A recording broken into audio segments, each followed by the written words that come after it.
Galicia, as masas puras e mixtas de eucalipto, unha especie exótica e invasora, son as formacións que dominan a paisaxe forestal.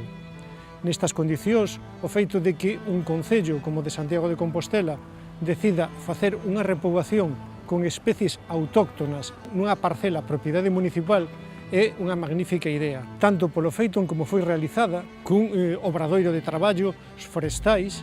como polo feito de que, sendo a capital de Galicia, dará exemplo de cara ao resto dos concellos e tamén aos cidadáns do que é mellor facer para xestionar os terreos públicos.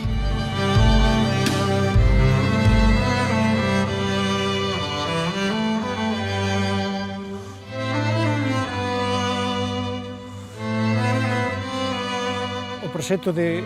repoboación forestal con especies autóctonas do Concello de Santiago de Compostela e en Santa Cristina de Fecha será un beneficio para toda a cidadanía, posto que poderá disfrutar a medio prazo dun bosque autóctono, dun parque forestal que servirá de área de lecer a todos os cidadáns, permitíndolle disfrutar da natureza e achegarnos a ela. Outra das ventaxas de como se fixo esta repoboación forestal é que foi feita con alumnos dun obradoiro de traballos forestais, co cal conseguirase telos sensibilizados de cara a como se deben de facer os traballos forestais e tamén de que especies se deberían de utilizar, sobre todo, insisto, en todos eses terreos de propiedade pública. A ventaxa é doble, polas especies que se usan e polo efecto divulgativo e de sensibilización dos traballadores que o fixeron e tamén dos cidadáns. O Viso é realmente un monte histórico, dende o seu propio nome.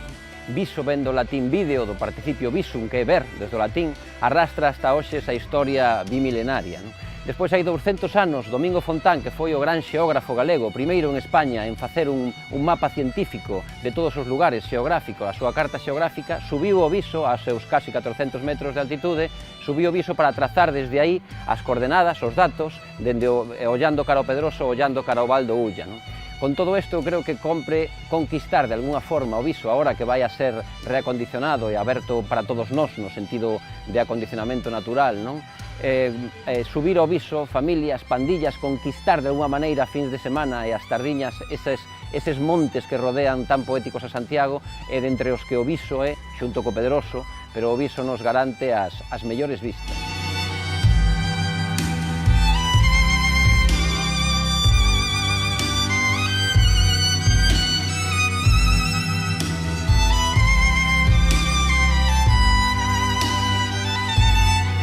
Fíxose un desbroce selectivo, conserváronse as árbores autóctonas e algún piñeiro que polo seu tamaño convén conservar de cara a ese parque forestal, e respectouse unha zona onde hai un castro para evitar todo tipo de danos ao patrimonio arqueolóxico. Como un exemplo do que se debe facer, porque non poucos castros de Galicia foron destrozados por traballos de reforestación, nomeadamente con eucalipto.